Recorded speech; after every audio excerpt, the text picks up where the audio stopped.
Only exam trick YouTube channel में मैं आपका तहे दिल से स्वागत करता हूं। चलिए दोस्तों, आज का वीडियो जो है मैकेनिक डीजल के क्वेश्चन बैंक सीरीज का ये चौथा चैप्टर और पांचवा चैप्टर का टोटल ऑब्जेक्टिव जो है इस वीडियो में मिलने वाले हैं। तो दो चैप्टर जो है लगभग समाप्त हो जाएंगे इस वीडियो में, तो लास्ट तक बने रहिएगा। सभी प्रश्न जो है इंपॉर्टेंट हैं, खास करके एग्जाम के दृष्टिकोण से। चलिए स्टार्ट करते हैं। देखिए, चौथा चैप्टर जो है, जिस चैप्टर का नाम है फास्टनर्स, जो है इससे जुड़ा हुआ पहले मिलेंगे, और उसके बाद अगला जो है पांचवा चैप्टर जो कि कटिंग टूल्स से संबंधित है। चलिए स्टार्ट करते हैं पहले प्रश्नों से। पहला क्वेश्चन क्या कह रहा है, एक चक्कर में स्क्रू थ्रेड अक्ष के समानांतर जितनी आगे बढ़ जाती है उसे कहते हैं, क्या कहते हैं? तो थ्रेड की लीड ऑप्शन बी जो है आंसर हो जाएगा। 3 स्टार्ट वाली थ्रेड का पीच ज्ञात करने के लिए लीड को भाग दिया जाता है से, यानी किससे भाग दिया जाता है? तो 3 से। ऑप्शन सी इसका आंसर हो जाएगा। छोटे प्रीसीजन कंपोनेंट्स और मेजरिंग गेजों के लिए किस प्रकार की थ्रेड्स उपयुक्त होती है? तो ये जो है British association threads, option A जो है इसका आंसर होगा। मशीन टूल्स के लीड स्क्रू के लिए किस प्रकार की थ्रेड्स उपयुक्त होती है? तो ये जो है आपका एकमी थ्रेड्स, ऑप्शन सी इसका आंसर होगा। निम्नलिखित में से किस फॉर्म की स्क्रू थ्रेड पर थ्रेड के फ्लैंकों के बीच शीर्ष कोण 29 डिग्री होता है? तो ये जो है आपका Acme thread, option B answer. आगे देखिएगा, एक्सटर्नल स्क्रू थ्रेड का पिच डायमीटर के द्वारा चेक किया जाता है। तो यह जो है स्क्रू थ्रेड माइक्रोमीटर के द्वारा चेक किया जाता है। एक की के अंतर्गत होती है, तो शियर स्ट्रेस, ऑप्शन ए। निम्नलिखित में से कौन सी की ऑटोमोबाइल सॉफ्टवेयर पर प्रयोग में लाई जाती है? तो यह जो है वुडरफ की, ऑप्शन सी। सॉफ्ट के साथ पुली को जोड़ने के लिए किस प्रकार की का प्रयोग किया जाता है? तो यह जो है जीब हैंड की का प्रयोग किया जाता है, ऑप्शन सी। हेक्सागनल हेक्सागनल नट के ऊपरी भाग को कितने कोण पर चैम्फर किया जाता है? तो यह जो है 35 डिग्री के कोण पर। नट की डायमेंशने किसके अनुसार व्यक्त की जाती है? किसके अनुसार व्यक्त की जाती है? तो यह जो है बोल्ट का नॉमिनल डायमीटर के द्वारा, ऑप्शन बी। निम्नलिखित फॉर्म्स की थ्रेडों में से किसका प्रयोग एसी थ्रेडिड असेंबली में किया जाता है, जिस पर स्लाइडिंग फोर्स केवल एक ही दिशा में कार्य करता है? तो यह जो है सॉ टूथ थ्रेड, ऑप्शन जो है सी आंसर होगा। आगे देखिएगा, रिवट को उसके के व्यास द्वारा निर्दिष्ट किया जाता है। तो यह जो है आपका सैंक, option C. BSF screw threads का शीर्ष कोण होता है, तो यह जो है 55 degree, option C. B a screw thread की गहराई होती है, तो 0.6 P, option C. Screw thread का पिच डायमीटर होता है, तो थ्रेड के मेजर और माइनर डायमीटर के बीच काल्पनिक डायमीटर, ऑप्शन बी आंसर होगा। आगे, वुडरफ की का आकार होता है तो वृत्तखंड के आकार में, ऑप्शन बी। आगे, सैडल की को फिट करने के लिए सॉफ्ट पर कोई कीवे नहीं काटा जाता है, तो ऑप्शन ए आंसर हो जाएगा।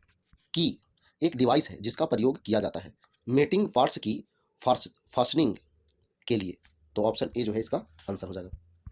निम्नलिखित में से किस थ्रेड का प्रयोग मैकेनिकल जैक पर किया जाता है? तो यह जो है स्क्वायर, ऑप्शन बी। एक नट में बढ़ी हुई ऊंचाई होती है, इस बढ़े हुए भाग पर स्लॉट कटे होते हैं, इसे कहते हैं, तो क्या कहते हैं? तो केसिल नट, ऑप्शन सी। बोल्टों और नटों पर निम्नलिखित थ्रेड फॉर्मों में से किस का प्रयोग साधारण फास्टनिंग कार्यों के लिए किया जाता है? तो यह जो है वी थ्रेड्स का, ऑप्शन ए आंसर होगा। नटों के नीचे स्प्रिंग वॉशरों का प्रयोग किया जाता है तो कंपन के कारण नटों को ढीला होने से रोकने के लिए, तो ऑप्शन डी आंसर हो जाएगा। टैब वाशर का प्रयोग किया जाता है, तो यह जो है नटों की लॉकिंग के लिए, ऑप्शन बी आंसर हो जाएगा। प्लेन वाशर सहायक होती है तो अधिक क्षेत्र में फोर्स को विभाजित करने के लिए, तो ऑप्शन ए आंसर हो जाएगा। निम्नलिखित में से कौन सा कारण रिवेट ज्वाइंट में धातु की क्रशिंग के लिए जिम्मेदार होता है? तो यह जो है रिवेट का व्यास बहुत अधिक होना, ऑप्शन सी आंसर हो जाएगा। निम्नलिखित में से कौन सा कारण रिवेट ज्वाइंट में रिवेट की शियरिंग के लिए जिम्मेदार होता है? तो ये जो है रिवेट का व्यास बहुत कम होना, ऑप्शन ए आंसर हो जाएगा। निम्नलिखित में से कौन सा कारण रिवेट ज्वाइंट में धातु की स्प्लिटिंग के लिए जिम्मेदार होता है? तो ये जो है रिवेटों के लिए सुराखों को प्लेट के एज से बहुत नज़दीक ड्रिल करना, तो ऑप्शन बी इसका आंसर होगा। निम्नलिखित में से कौन सा कारण रिवेट ज्वाइंट में प्लेटों की टियरिंग के लिए जिम्मेदार होता है? तो यह जो है आपका रिवेट के लिए सुराखों को बहुत नज़दीक ड्रिल करना, तो ऑप्शन बी इसका आंसर हो जाएगा। एक स्प्लिट पिन का प्रयोग में लॉकिंग के लिए किया जाता है, तो यह जो है केसिंग नट में लॉकिंग के लिए किया जाता है, ऑप्शन ए आंसर होगा। निम्नलिखित में से किस थ्रेड फॉर्म को भार उठाने के लिए लिफ्टिंग साज सामान की थ्रेडिड सॉफ्ट पर अधिकतर पाया जाता है? तो यह जो है स्क्वायर थ्रेड, ऑप्शन बी। चित्र में बने रिवॉटेड ज्वाइंट के प्रकार की पहचान करें। देखिए ये चित्र है, उसके अनुसार जो है ये आपका ऑप्शन है, तो इसका आंसर जो हो जाएगा डबल स्ट्रैप बट ज्वाइंट, तो ऑप्शन सी आंसर हो जाएगा। आगे देखिएगा, रिवेटिंग के बाद दो सीटों के बीच गैप दिखाई देता है, इस दोष का कारण है, तो रिवेट सेट का सही प्रयोग न करना, तो ऑप्शन सी आंसर हो जाएगा। चलिए अब जो है हम लोग 5वें चैप्टर की ओर आ चुके हैं और इस चैप्टर का नाम है कटिंग टूल्स। ये बहुत इंपॉर्टेंट चैप्टर है, तो ध्यान दीजिएगा, लास्ट तक बने रहिएगा। पहला क्वेश्चन क्या कह रहा है, एक प्रोसेस में शार्प एज वाले टूल के द्वारा धातु की सरफेस से बहुत छोटे चिप्स के रूप में धातु को काटा जाता है, इस टूल को क्या कहते हैं? इस टूल को स्क्रैपर कहते हैं। क्या कहते हैं? स्क्रैपर कहते हैं, ऑप्शन ए आंसर हो जाएगा। फाइल का कटिंग एक्शन किस पर निर्भर करता है? तो यह जो है उपरोक्त सभी पर निर्भर करता है, मतलब कि कट के प्रकार और दांतों की स्पेसिंग पर, फाइल पर, दांतों की व्यवस्था पर, फाइल का साइज और आकार पर, यानी कि सभी पर। हेक्सा ब्लेड के दांते किस कारण से डल हो जाते हैं? किस कारण से डल हो जाते हैं? तो इनमें से कोई नहीं, इसका आंसर हो जाएगा इनमें से कोई नहीं। आ गया ये, फाइल के फेसों को थोड़ा सा कन्वेक्स बनाने के लिए निम्नलिखित में से कौन सा कारण नहीं है? कौन सा कारण नहीं है? तो फाइल के फेस और जॉब की सरफेस के बीच घर्षण को बढ़ाना, ये जो है नहीं है। निम्नलिखित में से कौन सा पदनाम फाइल के ग्रेड को इंगित नहीं करता है? तो यह जो है first cut, option B. Aluminium की चिपिंग करने के लिए फ्लैट चीजल का कटिंग एंगल होता है, तो कितना होता है? तो 35 डिग्री होता है, तो ऑप्शन ए आंसर हो जाएगा। निम्नलिखित में से कौन सा मटेरियल रास्प कट फाइल द्वारा काटा जा सकता है? तो लकड़ी, ऑप्शन सी। निम्नलिखित स्क्रैपरों में से किसका प्रयोग बियरिंग बुश पर स्क्रैपिंग करने के लिए किया जाता है? तो यह जो है हाफ राउंड स्क्रैपर, ऑप्शन जो है सी आंसर हो जाएगा। डबल कट फाइल का प्रयोग किस पर फाइलिंग के लिए प्रयोग किया जाता है? तो यह जो है स्टील, ऑप्शन डी। फाइल में सेकंड कट का प्रकार होती है तो ग्रेड का प्रकार होती है, ऑप्शन बी।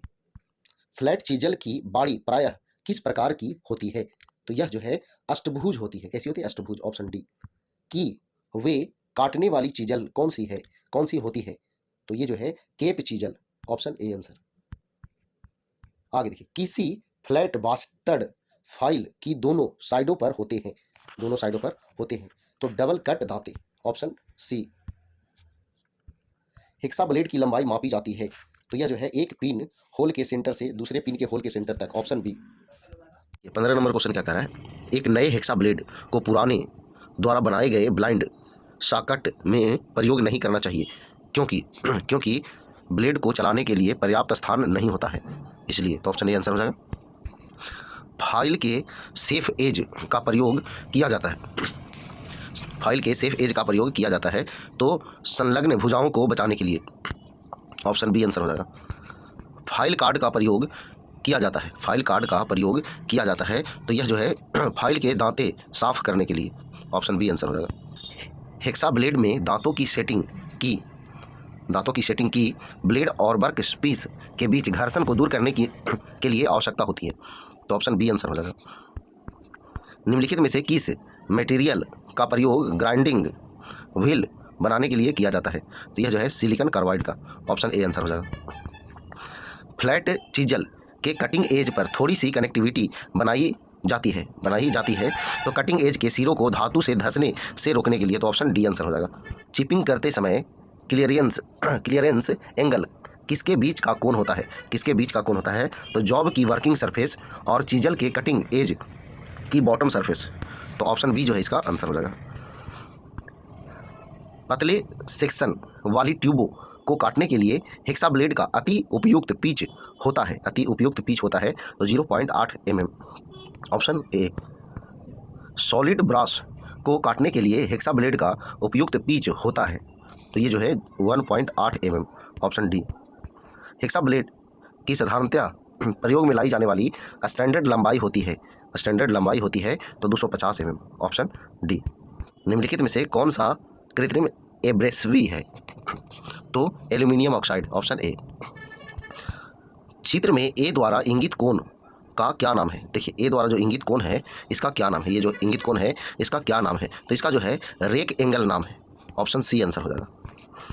चित्र में दर्शाए गए ग्रूव को काटने के लिए किस चीजल का प्रयोग करना चाहिए? देखिए ये चित्र दिया हुआ है, इसको काटने के लिए जो है किस चीजल का प्रयोग करना चाहिए? तो इसमें जो है राउंड नोज चीजल का प्रयोग करना चाहिए, ऑप्शन सी आंसर हो जाएगा। फाइन पिच वाले दांतों के हेक्सा ब्लेड अधिक प्रभावशाली होते हैं पतले सेक्शन वाली धातुओं के लिए, तो ऑप्शन जो है ए आंसर हो जाएगा। सिंगल कट फाइल के फेस पर दांते किस कोण में कटे होते हैं? तो फाइल की सेंटर लाइन से 60 डिग्री के कोण पर, तो ऑप्शन बी आंसर हो जाएगा। ग्राइंडिंग व्हील की ग्लेजिंग का कारण है, तो गेन साइज अधिक फाइन होना और व्हील हार्ड होना, तो यानी ए और बी दोनों होगा, आंसर जो है ऑप्शन डी होगा। निम्नलिखित में से कौन सा बॉन्ड प्रायः ग्राइंडिंग व्हीलों पर प्रयोग में लाया जाता है? तो ये जो है विट्रीफाइड, ऑप्शन ए आंसर होगा। सी अंकित ग्राइंडिंग व्हील किस एब्रेसिव से बना होता है? तो ये जो है सिलिकॉन कार्बाइड से बना होता है, ऑप्शन बी आंसर होगा। भारतीय स्टैंडर्ड के अनुसार ग्रेन साइज 46 किस ग्रुप के अंतर्गत आता है? तो यह जो है मीडियम ग्रुप के अंतर्गत आता है, ऑप्शन बी जो है इसका आंसर हो जाएगा। भारतीय स्टैंडर्ड के अनुसार ग्रेड एम का ग्राइंडिंग व्हील किस ग्रुप के अंतर्गत आता है? तो ये जो है मीडियम ग्रुप के अंतर्गत आता है। आगे, रेजिनाइड बॉन्ड के लिए रीतिगत चिन्ह प्रयोग करते हैं, तो ये जो है ऑप्शन सी आंसर हो जाएगा, बी का प्रयोग करते हैं। व्हील की बैलेंसिंग की जाती है, तो व्हील की प्रत्येक पोजीशन पर एक समान भार करने के लिए, तो ऑप्शन जो है सी आंसर हो जाएगा। ग्राइंडिंग फ्लूइडो का प्रयोग किया जाता है, तो ये जो है किया जाता है उपरोक्त सभी के लिए, तो देख लीजिए, व्हील के फेस और जॉब के बीच घर्षण कम करने के लिए, चिप्स को साफ करने के लिए और व्हील को लोडिंग होने से बचाने के लिए, ये सभी के लिए प्रयोग किए जाते हैं। आगे देखिए 38 नंबर क्वेश्चन, किसी रफ फाइल का प्रयोग किया जाता है तो धातु को शीघ्रता से रगड़ने के लिए, तो ऑप्शन जो है बी आंसर हो जाएगा। आगे देखिए 39 नंबर कह रहा है हेक्सा ब्लेड के दांतों की सेटिंग की जाती है, तो उपरोक्त सभी के द्वारा, यानी कि ब्लेड को क्लियरेंस देने के लिए, ब्लेड को जाम होने व टूटने से बचाने के लिए, कट को ब्लेड से चौड़ा बनाने के लिए, तो सभी जो है आपका आंसर होगा।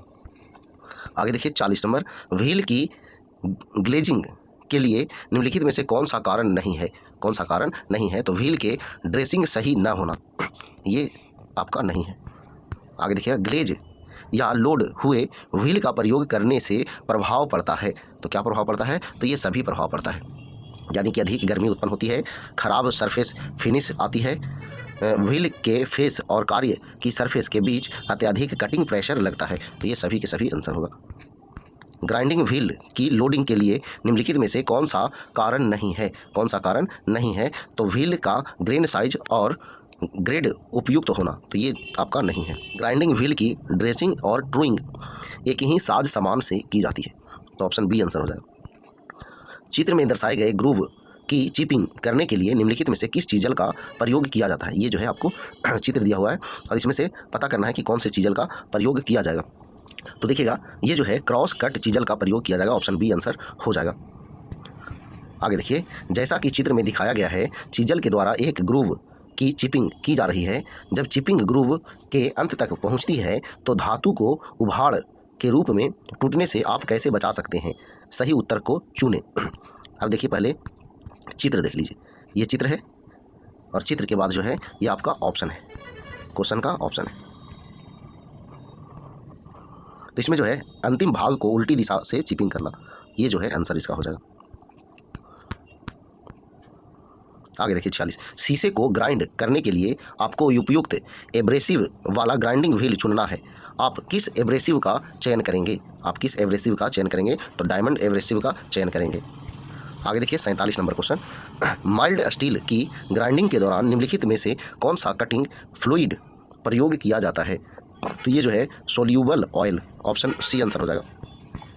ब्रास के हाफ बियरिंग्स में ऑयल ग्रूव काटने हैं, निम्नलिखित में से कौन सी चीज़ जल उपयुक्त होती है?